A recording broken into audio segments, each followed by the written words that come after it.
Bonjour, aujourd'hui je voudrais vous parler de premier jet et l'aborder sous l'angle de ce que j'appelle moi le premier jet ou l'écriture exploratoire. Le premier jet, c'est la première fois qu'on couche l'histoire sur le papier. C'est la première fois où notre idée, elle prend forme, elle prend vie hors de notre tête. J'ai coutume de dire que tant qu'une idée, elle est dans notre tête, tant qu'un projet est dans notre tête, il n'existe pas. Parce qu'il est dans cette espèce d'état limbique dans lequel il est tout et son contraire en même temps, toutes les versions possibles à la fois.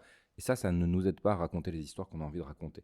Pour pouvoir vraiment raconter l'histoire qu'on veut raconter, on est obligé de la coucher sur le papier, de voir ce qu'elle donne, d'ajuster, de comprendre ce qu'on veut faire.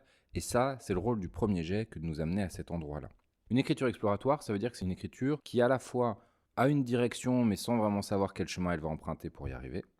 À la fois se laisse surprendre par elle-même, c'est-à-dire qu'il y a des moments où l'histoire, elle prend des initiatives, les personnages font des choses que vous n'avez pas prévues, et à la fois, c'est une écriture qu'on va sans cesse questionner dans le sens où, comme on explore, on est nous-mêmes en train de cartographier. Vous imaginez un explorateur qui rentre dans une zone inconnue, il va avoir son petit carnet, il va prendre des notes sur les endroits qu'il traverse, il va faire des petits schémas pour se repérer, pour pouvoir indiquer le chemin à d'autres plus tard, pour pouvoir noter les impasses, etc. Et bien nous, on va faire pareil. Dans l'écriture exploratoire, on est là, pas seulement passivement, mais activement. Souvent, on a tendance, moi aussi, à rentrer dans l'écriture de premier jet comme un lecteur. C'est-à-dire qu'on vient et on écrit l'histoire et puis on prend plaisir à la lire ou pas. Et on ne vient pas vraiment avec cette casquette de l'auteur qui doit prendre des décisions et qui doit laisser le texte éclairer, à défaut de dicter, une partie de ses décisions. L'écriture, pour moi, c'est un dialogue entre mes intentions et ce qui émerge dans le texte. La manière dont je l'explique pour que ce soit un petit peu imagé, mais j'ai aucune idée des cheminements cognitifs qu'il y a derrière, c'est qu'il y a une part de nous inconsciente, qu'on va appeler la créativité, qui est capable de gérer un volume d'informations considérable, d'idées, de conséquences sur ces idées, de manières de raconter ces idées, de manières de structurer la pensée, de construire le langage, qui échappe à la pensée consciente. La pensée consciente, c'est-à-dire cette pensée qui nous occupe quand on rêvasse à notre histoire, qui nous occupe quand on est en train de se faire des petits plans, de se faire des synopsis, elle est très limitée dans le volume d'informations qu'elle est capable de traiter. On dit généralement qu'elle est capable de traiter entre 5 et 7 informations ou morceaux d'informations en même temps. Une histoire, c'est beaucoup plus que 5 ou 7 informations en même temps. C'est plusieurs fils dramatiques, c'est le souvenir de là d'où on vient et là où va l'histoire. Ce sont des décors, ce sont des personnages, c'est toute une galerie de personnages. Le protagoniste, l'antagoniste, les personnages principaux, les personnages secondaires, les figurants, les silhouettes. Tous ces personnages qui donnent vie à l'univers dans lequel se déroule notre intrigue. C'est aussi justement ce fil d'intrigue avec le souci de la cohérence des événements et des actions qui se déroulent sur le fil d'intrigue. C'est parfois un jeu avec le temps, avec des flashbacks, des flash-forward, des références qui sont faites à des événements qui se sont passés, de la préparation pour des événements à venir, pour fluidifier la compréhension du texte pour le lecteur. Ce sont des décisions stylistiques, ce sont des décisions narratives. Enfin, c'est une somme d'informations énorme que la conscience consciente, je ne sais pas trop comment l'appeler autrement, est incapable de gérer. Vous ne pouvez pas, et vous pouvez faire l'exercice, vous pouvez faire l'exercice d'essayer de voir toute votre histoire, de la dérouler avec tous les détails, sans perdre le fil dans votre tête. Et vous allez voir que très vite, vous allez perdre des bouts. Vous allez oublier des choses, vous allez être obligé de vous rappeler, ah oui, c'est vrai, il y avait ça. Et vous allez perdre du détail d'information. Il y a des choses qui vont vous échapper dans la visualisation que vous ferez, dans la narration que vous ferez dans votre tête. Il y a des détails que vous oublierez parce que vous atteindrez les limites de votre mémoire de travail. Donc on fait appel, quand on écrit, à cette autre partie de nous qui n'est pas consciente de la même manière, qui est capable, elle, de gérer toutes ces informations-là, de tisser des liens cohérents entre toutes ces informations-là, de les dérouler, d'anticiper, de prévoir et de nous donner des indices de tout ça. Ça, c'est ce que fait le premier jet. C'est-à-dire quand on rentre dans le premier jet, on se met en contact, c'est très imagé aujourd'hui, mais on se met en contact avec cette partie de nous-mêmes. On rentre dans le texte et on lui dit « montre-moi où tu veux m'amener, où tu peux m'amener ». On ne dit pas « je fais complètement confiance à cette partie inconsciente de moi » parce que parfois, elle aussi, elle tâtonne, elle tente des choses qui ne fonctionnent pas et c'est pour ça que c'est un dialogue. On n'est pas dans un rapport aveugle, passif, complètement réactif à ce que nous propose notre créativité. On est dans un échange où la créativité propose quelque chose, on se met à écrire et puis c'est quand on rentre dans la zone, on aime bien ça, On est happé, comme hypnotisé par le texte et on est dans une forme de transe créative. Hop, le texte sort de nous, des images nous traversent. On n'a même pas le temps de les capter qu'elles sont déjà sur le papier et on est passé à l'image suivante. En général, les auteurs adorent cet état-là. C'est principalement pour ressentir cet état-là qu'on commence à écrire d'ailleurs. Une fois qu'on a traversé cette transe, on regarde la feuille. On regarde ce qui est apparu sur le papier. Et ce qui est apparu sur le papier, on ne le prend pas comme un lecteur. Le rapport d'un lecteur au livre, il est très réceptif. Je suis lecteur, je vais dans une librairie, je vais dans une bibliothèque, je regarde les bouquins, je regarde les couvertures, les quatrièmes de couverture, je feuillette quelques pages, et je me dis « Ah, ça pourrait me plaire ». Et je vais le lire. Si ça me plaît pas, ok, ça me plaît pas, mais c'est comme un objet inerte sur lequel j'ai pas de pouvoir. Quand on est auteur, c'est pas du tout la même chose. Quand on est auteur, l'objet qui est créé, on a du pouvoir dessus, donc on peut pas être dans ce même rapport au texte. On vient dans le texte, et je le précise parce que je parle souvent avec des auteurs qui expriment une forme d'impuissance face à leur premier jet et qui se contentent, j'ai fait un podcast là-dessus, qui se contentent de corriger leur premier jet, comme si la matière qui est sortie, c'était la seule matière possible. C'est surtout parce qu'ils ne savent pas comment faire autrement, mais il y a comme cette habitude de se comporter comme un lecteur face à son texte. Or, nous, si on est auteur, c'est justement pour pouvoir agir sur le texte. Ou le fait qu'on soit auteur nous donne le pouvoir d'agir sur le texte. Donc on doit apprendre à dialoguer avec cette matière qui est sortie.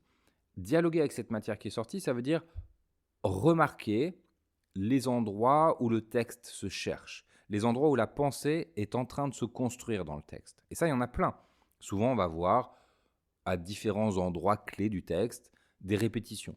Des répétitions non pas stylistiques, j'insiste, mais des répétitions de l'action, où le personnage va rester dans le même objectif, va rester dans le même enjeu, il va un petit peu stagner, il va tourner un petit peu autour de son histoire parce qu'il ne sait pas comment rebondir, parce que nous-mêmes, on ne sait pas comment rebondir.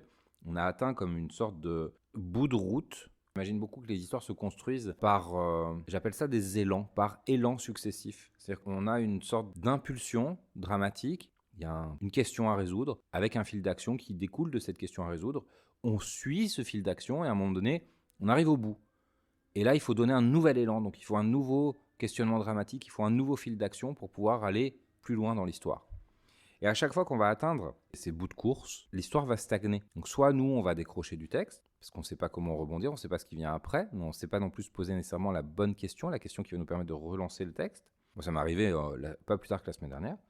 Soit on va continuer à écrire, parce qu'on est dans cette espèce d'habitude du faire, de l'habitude du corps qui vient, qui se pose et qui produit des mots, et on n'a pas de difficulté à produire des mots, mais l'histoire, elle n'avance pas, elle tourne en rond, on rajoute des scènes qui viennent dire la même chose que les scènes qui étaient déjà présentes, parce qu'une part de nous sait très bien qu'en continuant à écrire, à un moment donné, on va forcément trouver une sortie, mais parfois ça n'arrive pas, ou c'est très long.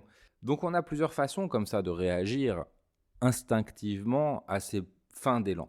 Le premier travail de l'auteur, c'est de prendre conscience de tous ces mouvements qui existent en lui, ces impulsions d'écriture, ces envies de traiter d'une certaine problématique d'action, ces élans, comme je disais tout à l'heure, les dynamiques entre les personnages, les relations entre les personnages, et les moments où l'écriture, elle est arrivée au bout d'une piste et il faut l'aider, il faut la relancer. Et c'est là où la pensée décisionnelle, la pensée consciente va pouvoir venir parler au texte et dire, très bien, on est arrivé en bout de course, j'ai donc traité de ce qui m'intéressait là, qu'est-ce qui m'intéresse maintenant, qu'est-ce qui serait chouette pour le personnage.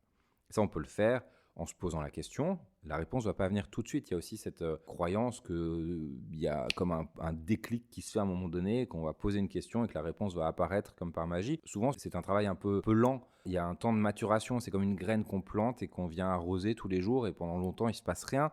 Et à un moment donné, parce que tout se passe sous la terre, et à un moment donné, pouf, on a un petit germe qui sort. On continue de s'en occuper, puis après ça fait une tige, puis des feuilles, puis on a une plante vivante et solide. Juste la semaine dernière, j'étais sur un texte, donc un texte que j'ai commencé il y a très longtemps maintenant, mais que j'ai sans cesse interrompu parce que j'avais des commandes et que je donnais la priorité aux commandes. Et la dernière fois que j'ai interrompu, c'est quand j'ai travaillé sur le projet Alfred, donc là en début d'année. Et c'est un texte qui me tient beaucoup à cœur, c'est un texte que j'aime beaucoup, c'est un texte qui est très personnel et je voulais le reprendre.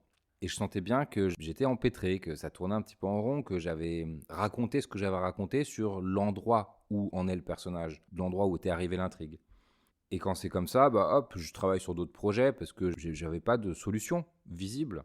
J'avais juste un problème qui était je veux le reprendre, mais si je le reprends en l'état, ça fonctionnera pas parce que je sens bien que je me suis essoufflé. Enfin, c'est pas que je me suis essoufflé, mais je suis arrivé encore une fois, je suis arrivé au bout de ce que j'avais raconté sur cette partie du texte. Et ça, je me le dis régulièrement.